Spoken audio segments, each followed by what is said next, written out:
بنی آدم اعضای یکدیگرند که در آفرینش سه یک گوهرند.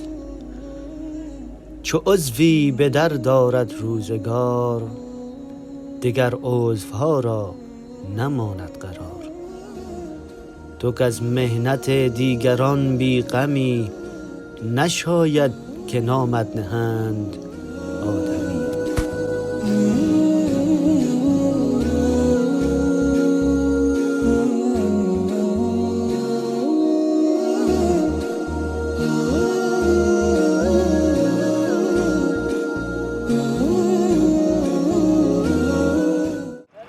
صبح بیدار شدم 20 روپیه داشتم بچه‌ها گفتم بده کن نون بستنم. زمان گفت بده کن نون بستنم. گفتم نه 8 نفرم 20 روپیه داشتم بدادم. دو تا نون برای کردم بستنم. من نخوردم اونا برای کردم با اونا.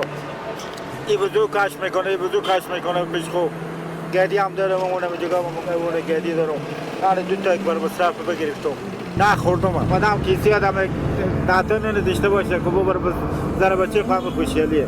وقتی که نداشته باشه زن بچه میگه بیا 4 ماه من همونجا باور بکنم 4 ماه ساعت دفعه کار نکردم. بریم اونه بپرسیم، بریم خونه من نگاه کنیم. تیر روزان جهان را به چراغی دریاب که پس از مرگ تو را شمع مزاری باشد. صبح به من گفت بده که 20 روپیه نون بستنم. گفتم من همی 20 روپیه نان دارم. گفت بیشتر بده به چاش بده. چاش تا گفتم خدا میره بگم برکم یک چیز میده بشه که به شما بشه باز بیارم. همی دو تا یک بار مصرف بگرفتم نخوردم. من گفتم باشه بابا چرا نگو چیز کنم. همی تو غرق. 4 ماه به خدا کنن اگه به شما گفتم میتونم که 2 تا نون بستنم صبح 20 روپیه کردم. گفتم 20 دارم. کیسام تلاشی کردم به خدا کیسام تلاشی کردم زنم باور نکرد. بفهمیدیم یک هفته که باور بکنیم من گوش نگرفتم. من امروز هم 2 تا یک بار مصرف از خود کله گرفتم. به خدا نون بگولی ما تن ندارم. شما برای خونه برسای کنیم اگه یک دونه یک سر روغن و یک سر برنج و یک پیاز که 4 ماه که پیاز نسونه که گرونه و یک کچالو شما هر چی میگفتین بگیم. همین خونه ما رو به پالنزری رو کنید. زن مریض مگه گردام درد میکنه. پول ندارم. 3 تا بچه دارم.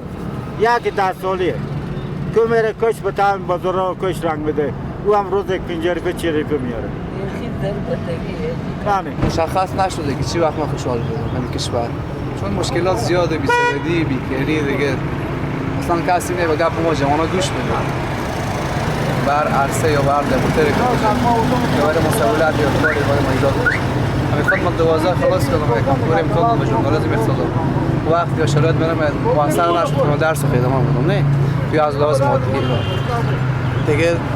دیگه مشخص نیست که چه زمانی بودم خوشحال باشم یا که خوش باشم. واقعیت برای شما احساس خوشی هر روز که ما خدا به دنیا آورده احساس خوشی نکردیم، احساس زندگی نکردیم. تا به امروز 46 سال سن ما به این کیفری و بدبختی و ایرانی کش شده. 6 نفر خشخورم، همین 6 نفر هم سیاسره، 5 نفر سیاسر یک منو.